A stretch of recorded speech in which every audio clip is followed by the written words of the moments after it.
누가복음 16장 19절로 31절까지 저와 여러분들이 한 절씩 교독하겠습니다. 19절입니다. 한 부자가 있어 자색 옷과 고운 베옷을 입고 날마다 호화롭게 즐기더라.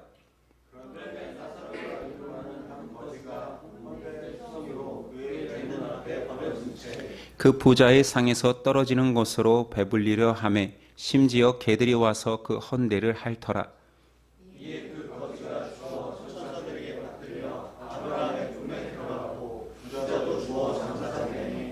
그가 음부에서 고통 중에 눈을 들어 멀리 아브라함과 그의 품에 있는 나사로를 보고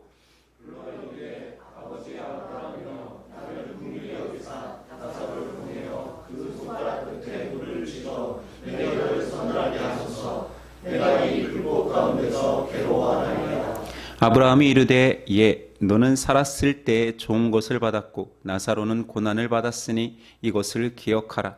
이제 그는 여기서 위로를 받고 너는 괴로움을 받느니라.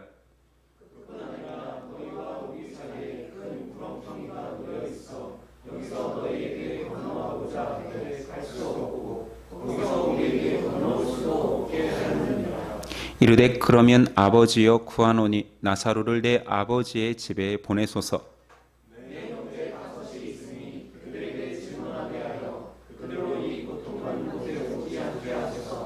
아브라함이 이르되 그들에게 모세와 선지자들이 있으니 그들에게 들을지니라.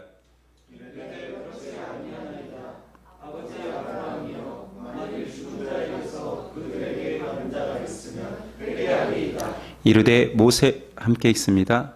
이르되 모세와 선지자들에게 듣지 아니하면 비록 죽은 자 가운데서 살아나는 자가 있을지라도 권함을 받지 아니하리라 하였다 하시니라. 아멘. 오늘 말씀의 제목은 부자와 나사로 비유입니다. 오늘은 교회의 절기상 추수감사주일로 예배를 드리고 있습니다. 우리는 하나님께 나올 때 무슨 감사의 제목을 가지고 감사절을 지킬까요? 불어난 통장 잔고 어떻게 좀 부자 되셨습니까? 아니면 한 해 동안 있었던 좋은 일, 승진일 수도 있고요. 건강을 지켜주심도 있고요. 자녀들이 아프지 않고 잘 자란 내용도 있을 수 있겠지요. 그런데 오늘 추수감사절을 드리는 이날, 공교롭게도 오늘 말씀에서는 부자는 지옥 가고 가난한 자는 천국 간다라는 내용입니다.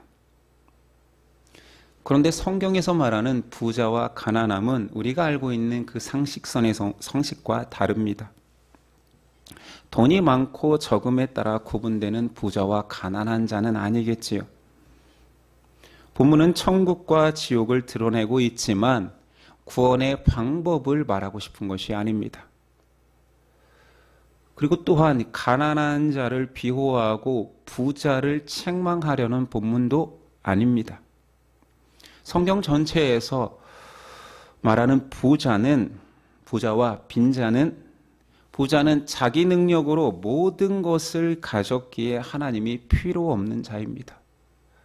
반대로 가난한 자는 아무것도 없기에 하나님이 필요한 자지요.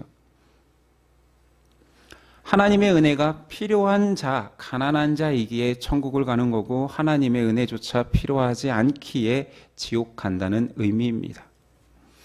오늘 본문 바로 앞선 내용은 우리 지난 시간에 살펴봤듯 사람이 두 주인을 섬길 수 없다. 돈을 섬기든지 하나님을 섬기라 라는 내용을 말하고 있고 바리새인을 향하여 너희는 돈을 좋아하는 자라. 실제로 바리새인들이 돈을 착복하고 그렇게 돈을 챙기는 사람이 아니었습니다. 오히려 돈에 대해서는 깨끗한 자들인데 예수님이 잘못 아시는 겁니까? 오해하고 있습니까? 아니지요. 바리새인들의 율법 지킴의 행위가 부자가 돈을 좋아하는 행위와 같다라고 폭로하는 것입니다. 그러니 오늘 말씀은 결론적으로 부자의 실체와 바리새인의 실체를 보여주고 있습니다. 자, 어떻게 비유하셔서 보여주는지 한번 살펴봅시다. 오늘 비유의 전개 방식은 부자와 가난한 자, 거지를 생전의 모습과 사후의 상태로 비교하고 있습니다. 생전의 모습은 오늘 25절 한 문장으로 요약됩니다. 부자 너는 살았을 때 좋은 것을 받았고 거지 나사로는 고난을 받았으니, 극단적으로 딱 대조가 되죠. 좋은 것을 받은 부자의 모습은 19절, 부자가 있어 자색옷과 고운 베옷을 입고 날마다 호화롭게 즐기더라. 의상은 그 사람의 상태를 드러내지요. 부와 권세를 잘 누리고 있다라는 것을 자색옷과 고운 베옷을 입었다라고 묘사합니다. 그리고 날마다 호화롭게 즐겼대요. 현대의 부자들도 좀 그렇지 않습니까? 있는 부를 사용하는 것이 그들에겐 미덕이니 날마다 호화로운 잔치를 베풀었겠지요. 그런 향락적인 삶을 살았다 말합니다. 반면 거지 나사로는 20절이야.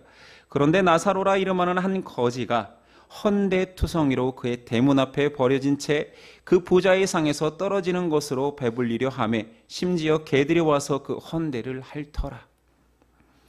그의 비참함을 묘사함에 있어서 경제적으로는 그냥 노숙한데요. 집이 없어요. 잠자리가 없습니다.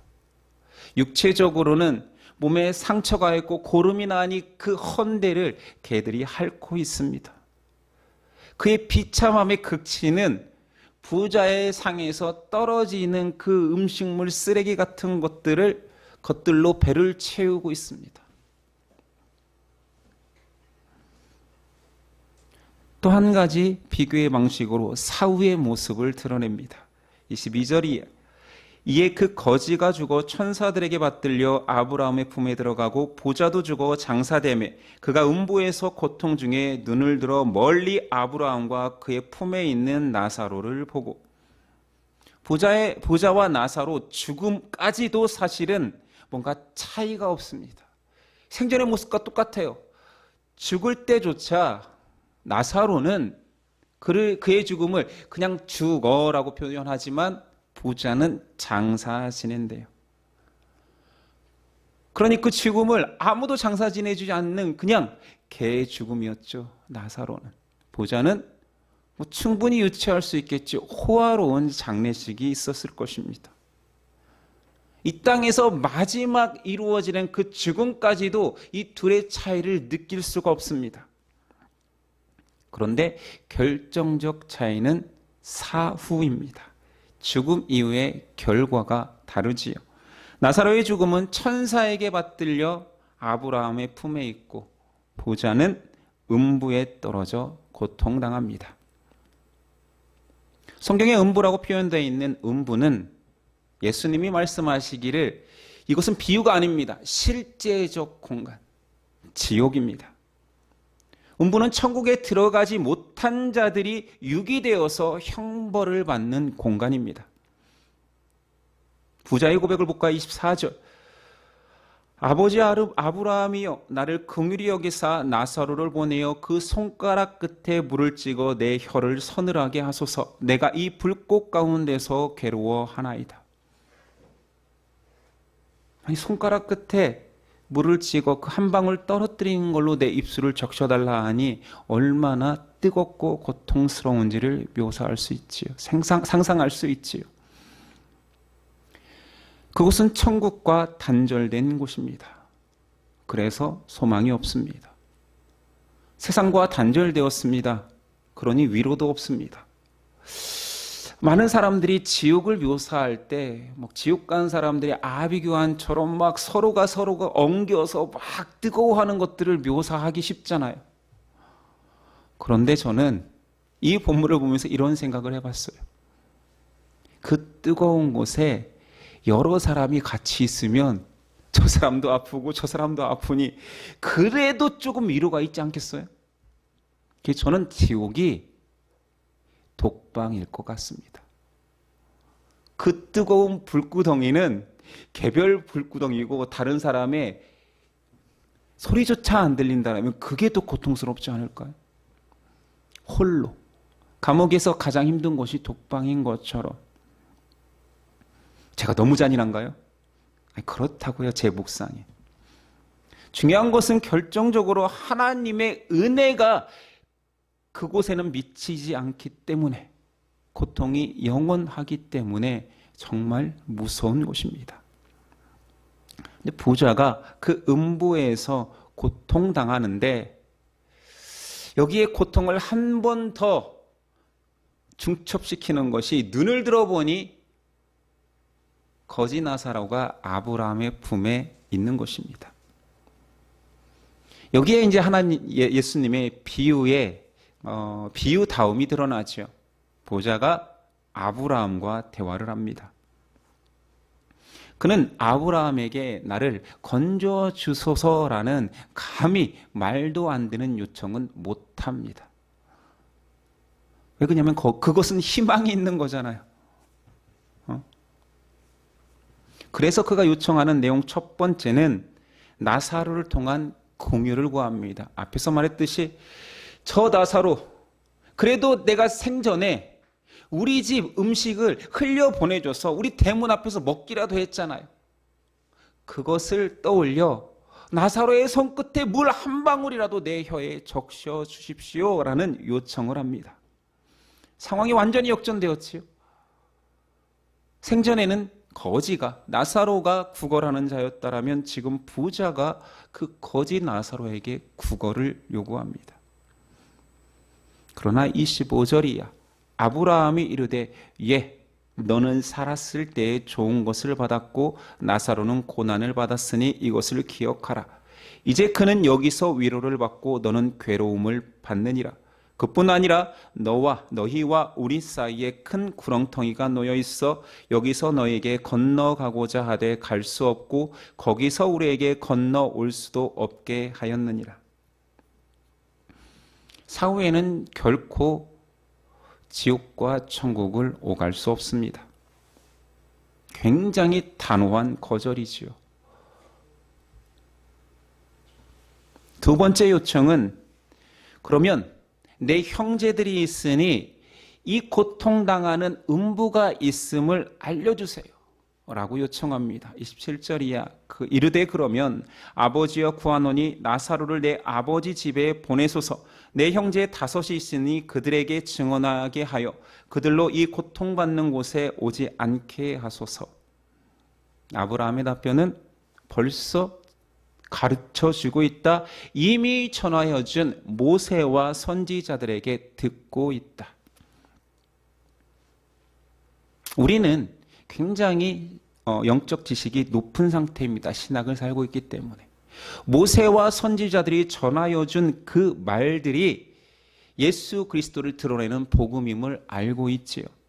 누가는 그것을 상세하게 누가복음 24장 27절에 다시 말해줍니다. 이에 모세와 모든 선지자의 글로 시작하여 모든 성경에 쓴 바 자기에 관한 것, 예수 그리스도에 관한 것을 자세히 설명하시니라. 모든 구약 성경에 예수라는 등장인물이 없지만 예수 그리스도를 드러내고 있음을 다 말하여 줬고, 신약시대를 사는 너희여, 모세가 말한 것도 선지자가 말한 것도 십자가의 구속으로 말미암아 구원받는 그 내용을 다 말해줬잖아. 못 들은 자 아무도 없고, 심지어 부자도 지금 음부에 있는 너도 그것 들었다. 네가 그렇게 염려하는 너희 형제들도 내 제자들에 의해서 전파되고 있다. 충분하다 말합니다. 그러니 한 발 더 나아가 부탁하되, 알죠. 저도 들었습니다. 그러나 믿지 않았지요. 제 형제들도 듣고 있지만 믿지 않을 겁니다. 그러니 체험할 수 있도록 신비로운 기적을 보여 그들이 예수님이 전하는 메시지를 들을 수 있도록 해주세요 요청합니다. 30절. 이르되 그렇지 아니하나이다. 아버지 아브라함이여, 만일 죽은 자에게서 그들에게 가는 자가 있으면 회개하리이다. 아니, 죽었다 깨어난 자, 천국과 지옥이 있음을 깨달은 자가 살아나서 내 형제에게 말하면 믿지 않겠습니까? 아브라함의 답변은 아무리 놀라운 신비, 죽은 자가 살아난다 할지라도 하나님의 말씀을 듣지 않는 자라면 설득되지 않는다. 31절 이르되 모세와 선지자들에게 듣지 아니하면, 하나님의 메시지가 들리지 아니하면 비록 죽은 자 가운데서 살아나는 자가 있을지라도 권함을 받지 아니하리라. 말씀이 빠진 기적의 무의미함을 설명합니다. 근데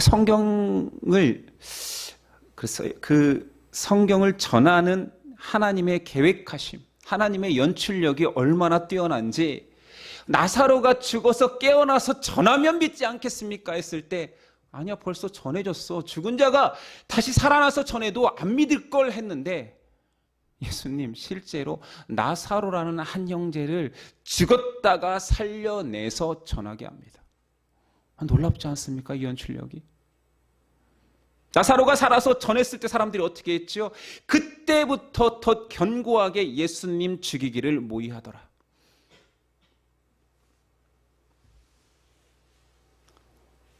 죽은 자가 살아나서 복음을 전한다 한들 하나님의 말씀을 이해하지 못하고 의심하는 자들에게는 그 신비로운 사건조차도 그를 바꾸지 못합니다. 그런데 우리 신앙인들은 얼마나 많은 신비와 체험을 요구하고 있습니까? 그 경험 하나만 있으면, 내 기도응답만 있으면 제가 더 잘 믿을게요라고 하나님과 협상하려 하지요. 심지어는 밥도 굶어가면서 협박도 합니다. 성경에는 그게 아니라 말하는데, 구약 때부터 홍해가 갈라지고 10가지 재앙 속에서 하나님의 인도하심을 보지만 바로 내가 가진 음식이 떨어지는 순간부터 우상을 찾고 하나님을 배신하는 백성들이었는데, 기적이 하나님을 믿는데 필수 사항이라면 예수님은 결코 승천하지 않으셨겠지요. 지금 2000년 동안 예수님은 곳곳에 방방곡곡에 다니시면서 믿지 않는 자들에게 기적을 베푸시겠지요. 근데 예수님은 다 이루었다 하시고 승천하셨습니다. 뭘 다 이루었습니까? 말씀을 성취하셨습니다. 사람이 아무리 큰 기적을 경험한다 해도 하나님의 말씀을 받아들이지 않으면 구원받지 못합니다. 이곳에서 신비와 하나님 말씀의 차이의 중요성을 말하고 있잖아요. 제가 한번 물어보겠습니다. 세상에는 많은 신비로운 일, 기적 같은 일들이 벌어지고 있습니다. 교회 안에서 많이 이루어질까요? 교회 밖에서 이루어질까요? 우린 교회 안에 살고 그 교회 안에 있었던 간증들을 느끼게 여기가 더 많이 이루어질 것 같지요? 아니에요. 세상에 훨씬 많이 신비로운 사건들, 기적들이 일어납니다. 기독교인이 적어서가 아닙니다. 비율로 따지더라도 세상이 모든 놀라운 일을 다 경험하고 있어요. 성공과 출세가 어디에 있습니까? 그 신비로운 비밀의 열쇠가 어디 있습니까? 세상에 있지요. 진리 밖에서 훨씬 놀라운 일들이 벌어지고 있습니다. 악인들이 더 많이 성공한다는 사실 인정하기 힘듭니까? 그 이유는 아직 세상은 공중권세 잡은 마귀가 통치하기 때문에 그의 추종자들에게 더 놀라운 신비가 일어나는 거지요. 기도하면 병 낫는다고요? 기도 안 하고 병 나는 사람이 더 많습니다. 이것만 딱 잘라서 말하면 진짜 이상해지는데. 기도하지 않아도 병 낫습니다. 기도 안 해도 됩니다. 그까이 거 하지 마십시오. 이렇게 되면 안 되는데. 왜 그럴까요? 하나님이 그렇다라고 말씀에 선언했기 때문입니다. 데살로니가 후서 2장 9절이 합니다. 악한 자의 나타남은 사탄의 활동을 따라 모든 능력과 표적과 거짓 기적과 불의의 모든 속임으로 멸망하는 자들에게 있으리니. 아니, 세상에 능력, 표적, 기적, 그 모든 것들이 멸망하는 자들에게 있다. 사탄이 활동하고 있으니 당연하다. 그들에게 보내사 거짓 것을 믿게 하심은 왜 세상에서 그 놀라운 기적들이 일어나느냐? 이제 말씀하시는 것이요. 진리를 믿지 않고 불의를 좋아하는 모든 자들로 하여금 심판을 받게 하려 하심이라. 하나님의 모르는 자들이 여기에 더 좋은 게 있네, 여기에 성공이 있고 기적이 있고 신비가 있고 비나이다 하며 성취가 있네, 하나님이 허락하셨습니다. 이유는 하나님 말씀 안에서 벗어난 자들, 진리에서 벗어난 자들이 불의를 쫓아 심판을 받게 하려 하기 위함이라. 불나방이 불을 쫓아가듯 그 놀라운 신비를 쫓아가는 자들, 하나님 없음을 고백하면서도 놀라운 것들을 경험하는 자들이 그들에게 진리가 없음을 확고하게 드러내기 위함이라 말합니다. 그런데 기독교인들조차 저기에 기적이 있다더라 하며 쫓아갑니다. 어디에 있다고요? 사탄의 통치 활동 가운데 있다니까요. 계시록에 보면 심지어 사람들이 저기에 그리스도가 있구나, 저쪽에 그리스도가 나타났다라고 사람들이 몰려가기 시작한대요. 얼마나 신비로운 것들이 역사하고 있으면 그것을 적 그리스도라.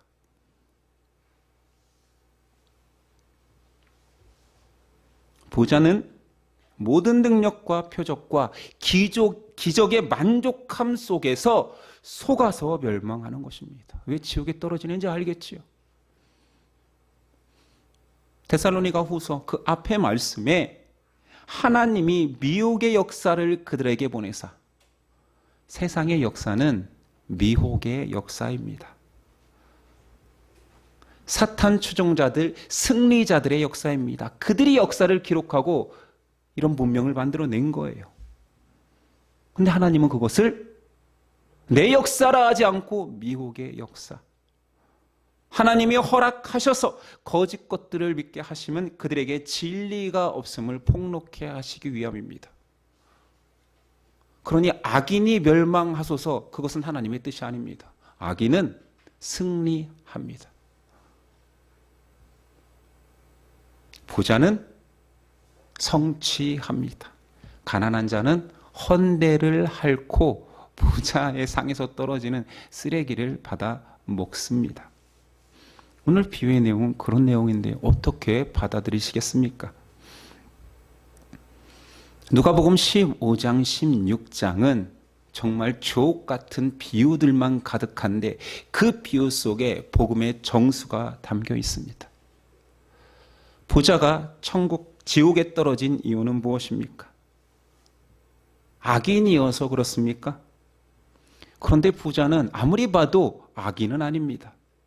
아니, 자기 대문 앞에서 거지가 진을 쳤어. 왜 그 부잣집 대문에 진을 치고 있을까요? 거기 누워 있을까요? 쫓아내고 싶잖아요. 저는 여기에서 50m도 안 되는 그 거리에 있는 노숙자들도 쫓아냈으면 좋겠어요. 냄새나고 우리 아이한테 막 말 걸고 그럴 때마다 하나님, 제가 이들 위해서 어떻게 기도를 해야 될까요? 라는 탄식이 있어요. 그러니까 저도 악한 거지요. 근데 이 부자는 자기 집 문 앞에 거지가 진을 치고 있는데 음식을 흘려보낸대요. 구제하는 자 아닙니까? 그가 진짜 악인이라면 지금 아브라함과의 대화 속에 그 악함을 드러나야 되죠. 막 분노해야 되죠. 제가 왜 여기 있어야 됩니까? 저 아브라함의 우선 유대인인데.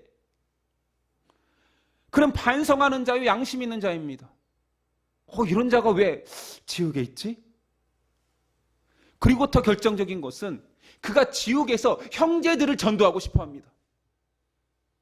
우리보다 낫잖아요. 아니에요. 전도한다라는 게 뭐예요? 하나님의 진리를 믿는다는 거 아니에요. 하나님의 말씀을 받아들이면 나같이 여기 지옥 떨어지지 않을 텐데 라는 믿음이 있습니다. 아니에요? 제가 너무 오버하나요? 말하고 싶은 것은 부자는 악인이어서 지옥 간 것이 아닙니다. 앞에서도 말했지만 부자는 다 가졌기 때문에 부자라 칭함받는 것입니다. 무엇도 가졌느냐? 나는 신앙도 있잖아요. 나 유대교인이잖아요. 아브라함의 후손이잖아요. 제가 굳이 할 것 다 했고 선한 일도 나름 잘 해왔습니다. 그런데 그에게 없는 것이 있으니 다 가졌기에 하나님이 전하는 말씀은 의지하지 않습니다. 부자는 다 가진 자입니다. 갈급함이 없어요. 가장 중요한 전부일 수 있는 그 하나님의 말씀이 없습니다. 그러면 마지막에 내 형제에게 복음 전해달라는 그것은 하나님의 말씀을 신뢰하는 믿음 아닙니까? 라고 한다면 저는 이렇게 말하겠습니다.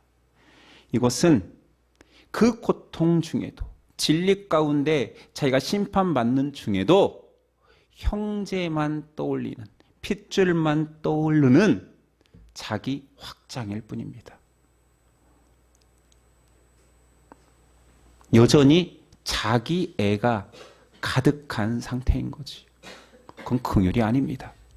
자기의 일부분을 구원해 달라라는 아직도 자기가 구원받기 원하는 열망인 거지요. 예수님은 이런 부자가 지옥 간다라고 말씀하십니다. 가난한 자는 왜 천국에 있습니까? 정말 단순하게 가난하면 천국 갑니까? 말도 안 되죠. 그건 복음도 아니고 기독교도 아닙니다. 가난한 자가 천국 간다. 예수님 산상수훈에서 정확히 묘사해 주십니다. 심령이 가난한 자는 복이 있나니 천국이 그들의 것임이요. 단어 하나 들어갔는데 전혀 의미가 달라지죠. 심령이 가난한 자. 우리는 이 비유의 앞에서부터 계속 설명되어 왔습니다. 가난한 자, 아무것도 없는 자, 심령이 가난한 자는 자기의 존재 가치가 부인되며 자신이 가진 것은 아무것도 없기에, 무이기에, 없기에 나에게 유일한 소망 되시는 하나님만 가진 자를 가난한 자라 말합니다. 이걸 이해하기 쉽게 우리가 비운다, 가난해진다를 가장 잘 드러내는 종교는 사실은 기독교가 아니라 불교라 여깁니다. 그렇죠? 그러면 기독교의 자기 비움과 가난과 불교의 자기 비움, 가난과의 차이는 무엇입니까? 불교는 진실로 내가 가진 모든 것들을 내려놓는다, 나눈다, 버린다를 비움이라 말합니다. 기독교는 그런 것을 추구하지 않습니다. 기독교의 비움은 하나님이 내 그릇에 임재할 수 있도록 그 안에 있는 것들을 치우는 것을 비움이라고 얘기하는 거예요. 사람이 제 아무리 빈 그릇 만들어 깨끗이 닦는다 하더라도 절대자 하나님이 들어오지 않으면 그것은 비움의 의미가 없는 거예요. 불교가 되었던 어떤 고상한 종교가 되어서 나를 깨끗이 비워낸다, 타인을 위해서 나를 온전히 공유한다 하더라도 그 비움 속에 절대자가 들어오지 않는 한 그것은 비움이 아닌 거예요. 차이를 아시겠습니까? 기독교의 비움은 수행이 아니에요. 나눔이 아니에요. 전국적으로 하나님이 임할 수 있는 내 그릇 만들겠다라는 하나님 임재가 우리의 비움입니다. 그래서 예수님 토기장의 비유를 하셨지요. 내가 천이 쓸 그릇, 귀 쓸 그릇을 정할 것이다. 모든 사람 가운데 무가 되어, 비움이 되어, 회개하여 내 무가치함, 절대 무능의 존재가 되어 절대자가 임할 때 그는 보배가 담긴 보배압이 된다. 보배가 담기지 않는 모든 그릇들은 깨어질 것이다. 이것이 기독교의 비움입니다. 하나님이 규정하지요. 절대자에 의해서 비움이 결정되는 것입니다. 그럼 오늘 말씀, 부자는 많이 가졌기 때문에 그 그릇에 가득 채워져서 더 이상 하나님이 들어갈 곳이 없어서가 아니라 처음부터 그 모든 것보다 귀한 하나님을 담아낼 의미가 없었던 것입니다. 오늘 말씀은 참 과격한 결론으로 우리를 이끕니다. 비워서 하나님을 받아들여서 천국 가자. 이러면 너무 단순한데 인생이 그렇게 단순하지 않기에 정확하게 적용해야 됩니다. 예수님의 비유의 의미는 가난한 자가 되라라는 말이 맞습니다. 거지가 되래요. 세상에서 망하래요. 근데 그 망함과 거지됨은 돈이 없거나 돈이 없어 망하는 그런 것은 아닙니다. 물론 돈이 없어 망하면서 자신이 비워지는 경우도 물론 있겠지요. 그런데 여기서 말하는 영적 가난한 자는 인생을 살아가며 동서남북 어디로 가도 망하는 자임을 고백하는 자입니다. 어렵지요. 다시 말해볼까요? 내가 앞을 향해 걷습니다. 그곳에 가서 열심히 살아보려 하는데 먹을 것이 없어 줄이게 됩니다. 좌우로 가려고 합니다. 열심히 운동도 하고 자기 관리를 했는데 병에 걸려 죽습니다. 뒤로 돌아가려 내 처소를 만들고 따뜻한 가정을 만들고 사랑하는 사람들과 그냥 행복하게 살려 할 뿐인데 잠자리를 잃고 대문 앞에 움츠리는 인생이 됩니다. 이게 뭡니까? 아무리 발버둥 쳐도 망하는 인생 아닙니까?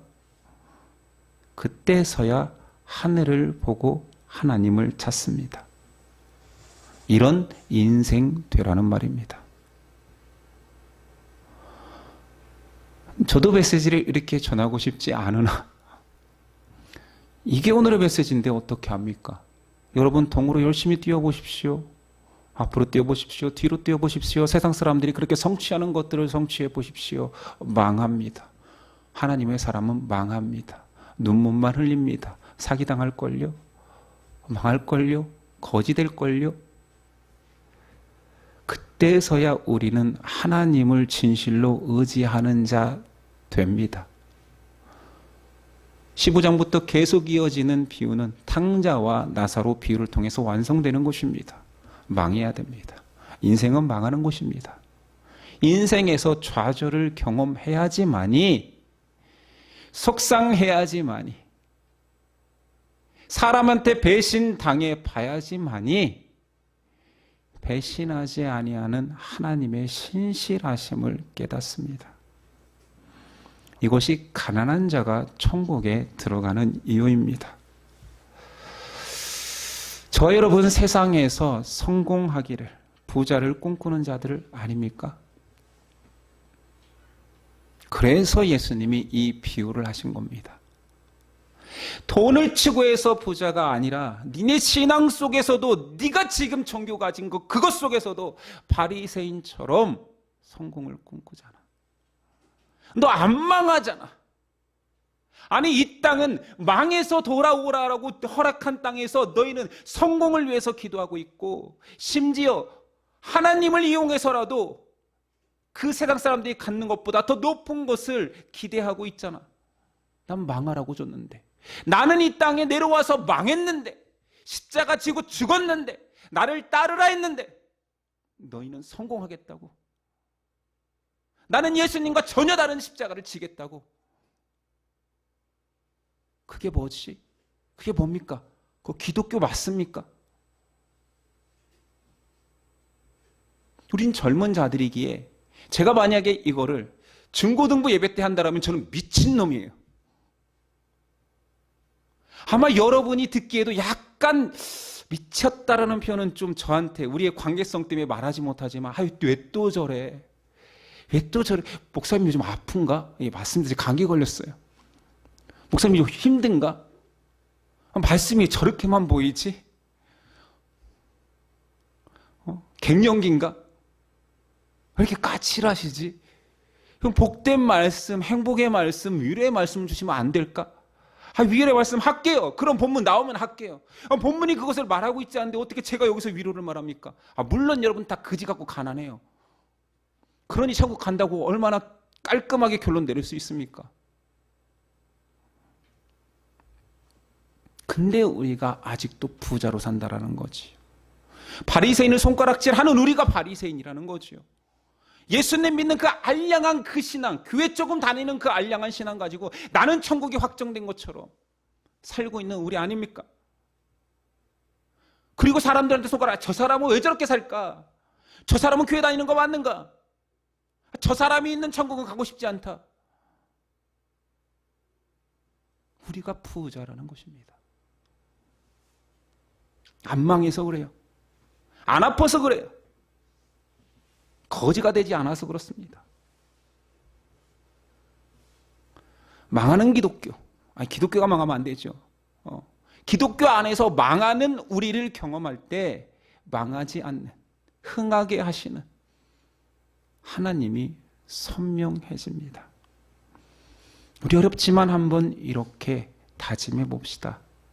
나 세상에 나가서 망할 거야. 주님을 붙드는 진정한 영적 가난뱅이가 되어 볼 거야.